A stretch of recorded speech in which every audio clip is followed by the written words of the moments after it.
take, 7 or 8, 9 minutes of singing. It's just sensational. She's a great star. And speaking of Streisand, Gene, I heard a story when I was out in Los Angeles recently that may or may not be true, but who cares? It seems that Streisand also wanted to be in King Kong. And when Dino De Laurentiis heard that, he said, "It's a no good idea have two monsters in one movie." So Dino went ahead and made King Kong without her, and he spent more than $24 million on his epic. The surprising thing is he got his money's worth. The movie's special effects are convincing, the story is a nice, satisfactory adventure, and the new King Kong is a worthy heir to the family name. Here we see him about to have his first appearance.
That was newcomer Jessica Lange we saw there, and her screams can be roughly translated as "Take your hands off me, you great big ape."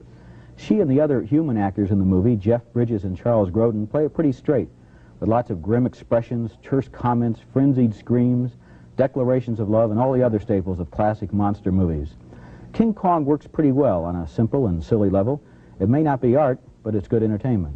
I'm going to disagree with you a little bit. I found that the picture for me was always interrupting itself this way, that it would kid around a lot and make some jokes about itself, about the monster, about the characters, and then it would try and get serious again in establishing Kong's power.